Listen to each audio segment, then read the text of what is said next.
As I dug deeper, I found that the high demand for the agricultural land, bless you,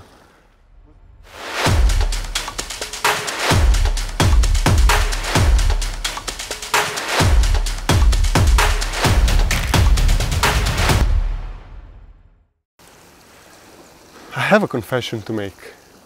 I didn't know how fragile nature is when I was younger. I used to spend my days reading National Geographic magazine about the Earth wonders, oblivious to the efforts needed to protect those beautiful places. As I dug deeper, I found out that the high demand for the agricultural land was a leading cause for the mass deforestation in Europe. Today, similar thing is happening in Southeast Asia. Sumatra used to be an island covered mainly in a tropical rainforest. In just about 50 years, that rainforest became merely a speck compared to the past times when nature thrived. But even today, that speck is a host to many species, and one of them is the critically endangered Sumatran orangutan.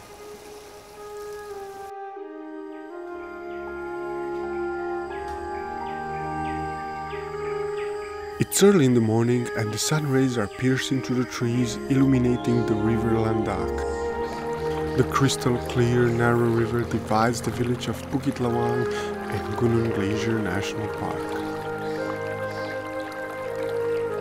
Arif, my local guide, is buying a few more things before we cross to the other side on a makeshift bridge. Funny enough, some of those bridges are privately owned and you need to pay to cross.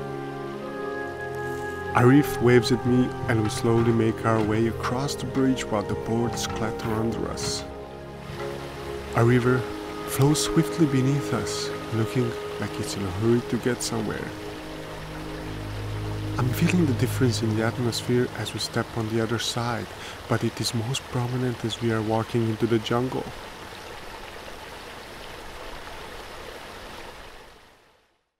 We can't hear the sound of the village anymore. Only the alluring sounds of the forest.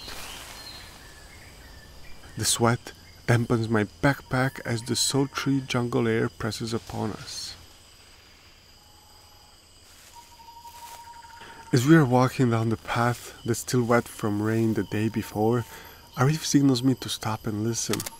I feel my head pulsing and the excitement rising as I too can hear the distant sound of branches breaking. Shortly afterward, we find ourselves staring at this hefty male orangutan moving slowly from tree to tree, grabbing branches, looking as if they could break at any moment.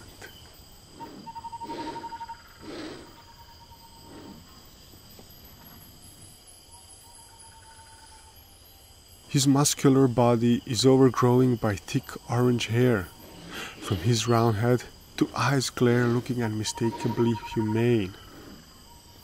Maybe that's why the first person who saw them named them orangutans, which in Indonesian means jungle person.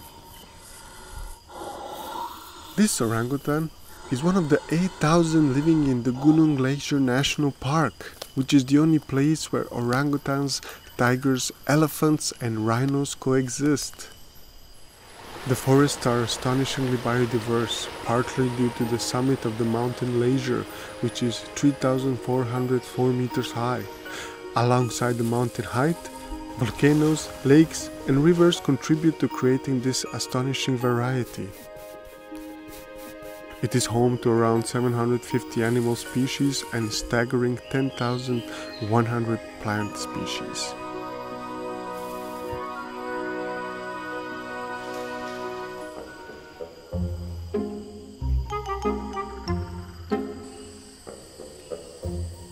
As we continue our hike, we cross paths with the vibrant great argus while strutting its feathers through the jungle.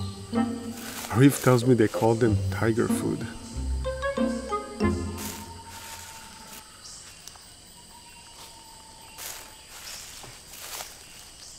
An orange blob appears in the distance and a smaller one orbiting around it.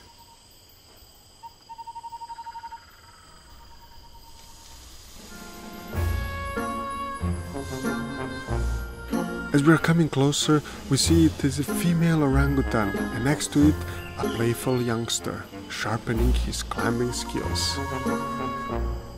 Arif tells me that orangutan offspring stay with their mother for about 10 years, learning the skills needed to survive in this harsh environment.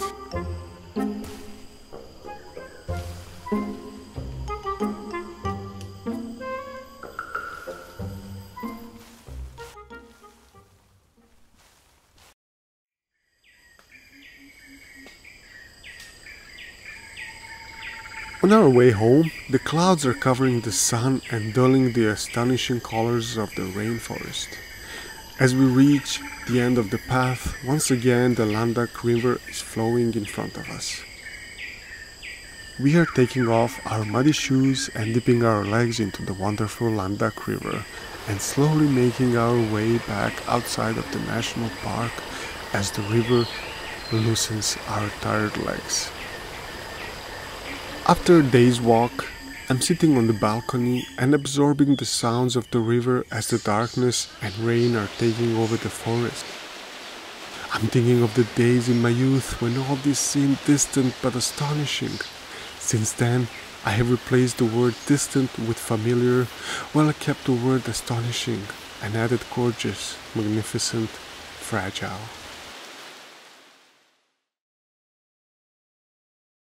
You might think that everything is fine in the tropical rainforest of Sumatra, but that couldn't be further from the truth. Sumatra lost around 40% of its old-growth forest. Research published in the Science magazine suggests that we could lose up to 4,500 orangutans by the year 2030. Mostly due to the clearing of the land for the palm oil production. Illegal logging, fires, mining, pet trades are a few more reasons why the orangutans' numbers remain low. I'm sure most of the people watching this live far away from the orangutans. They are not sure how to help. One of the ways is to consume less palm oil by making small changes in your daily routine in the store. Just by checking the ingredients of every product, you can see if they use palm oil or not. Unfortunately, most of the products do use palm oil, but you can always find a whole food substitute that would reduce your palm oil intake. Another way to help is by donating to the organization that help orangutans and the rainforest. I will leave a few links in the description below to the organization that do fantastic work. Check them out, please. The orangutans are the umbrella species, and by protecting them, we protect the whole ecosystem of the Gunung Leuser National Park. Don't hesitate to help them, because that's what heroes do.